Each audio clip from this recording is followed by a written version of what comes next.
This event marks a significant milestone in our nation's fight against corruption. The efforts made and the progress achieved in promoting good governance are undeniable and highly commendable. The government remains resolute in eliminating opportunities for corruption and abuse of office, and in ensuring that the corrupt do not enjoy the proceeds of their illicit actions. I recognize that good governance is a key factor in the success of the bottom-up economic transformation agenda. Governance is crucial for fostering an environment conducive to socio-economic transformation. To realize our aspirations, we must all strengthen our commitment to the rule of law, enhance access to justice, promote national values and principles of governance, and protect fundamental rights and freedoms. Enforcing zero tolerance to corruption is essential for the attainment of all these goals. To achieve this, the government is committed to further strengthen our anti-corruption institutional framework. In this regard, the enhanced implementation of the National Ethics and Anti-Corruption Policy, Sessional Paper Number 2 of 2018, is critical. Our aim is to significantly reduce the severity of corruption and the prevalence of unethical practices by providing a comprehensive framework to promote integrity and combat corruption in a sustainable manner. I acknowledge the notable milestones achieved by the EACC in the fight against corruption, particularly through the recovery of corruptly acquired assets and unexplained wealth.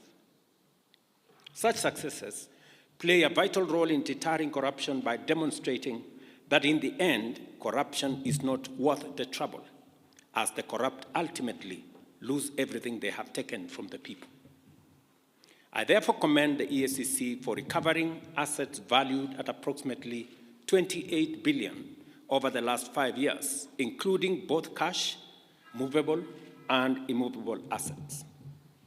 The EACC has also effectively intervened to prevent the loss of public funds amounting to an estimated 41 billion by deploying various strategies to disrupt corrupt networks. Additionally, I am encouraged that the EACC is pursuing the forfeiture of unexplained wealth valued at Kenya shillings 59 billion through ongoing court proceedings against individuals whose assets and interests significantly exceed their non-legitimate sources of income. And I want to encourage EACC to expedite and also ask the judiciary to expedite these processes so that public resources and public assets can be recovered. As we witness the handover of public assets recovered by the EACC on behalf of various public institutions, I urge the beneficiaries to establish robust mechanisms to protect these assets and prevent further illegal acquisition.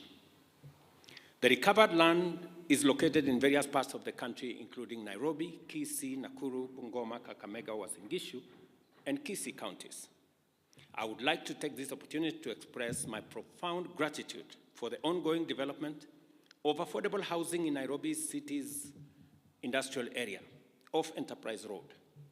This development is taking place on land recovered by the EACC, and the beneficiaries will be many Kenyans who deserve economic inclusion. This land, measuring 21 hectares, had been unlawfully taken from the Meteorological Department by private individuals.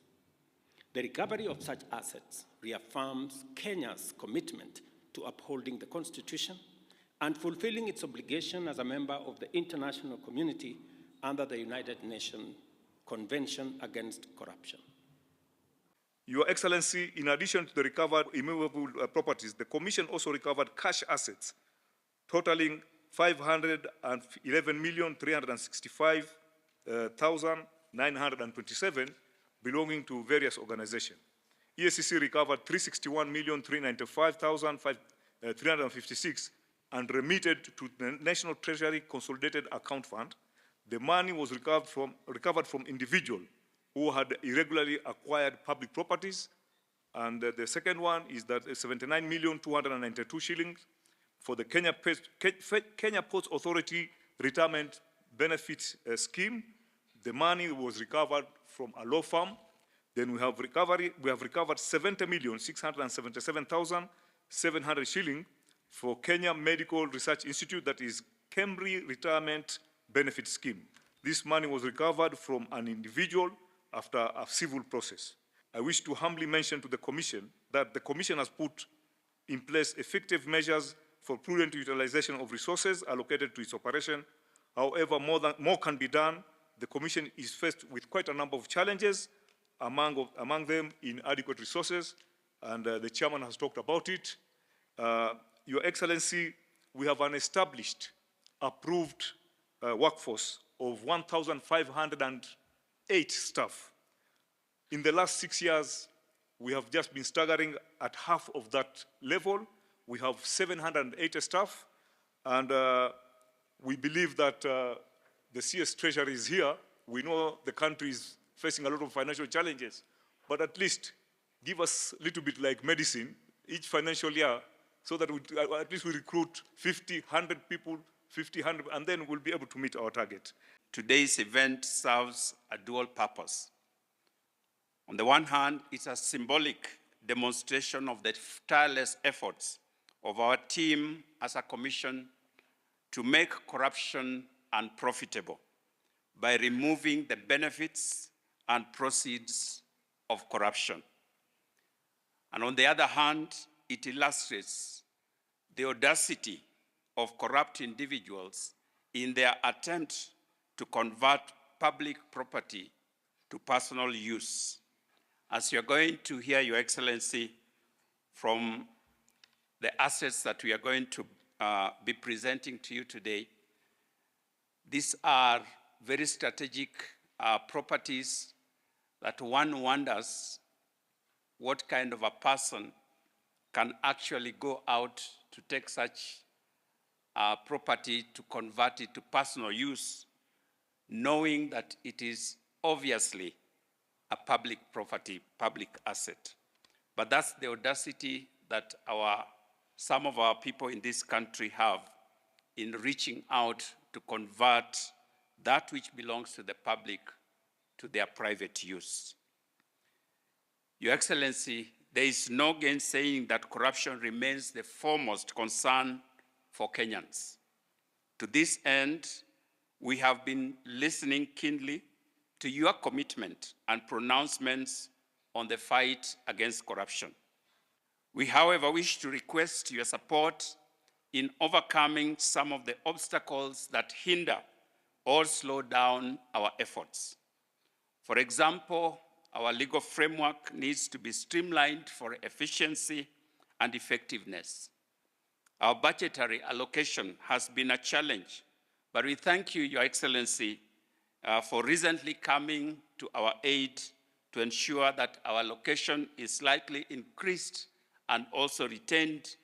And we are praying that as our economy gets better, we can be allocated more resources so that we can tackle this vice that is affecting our nation.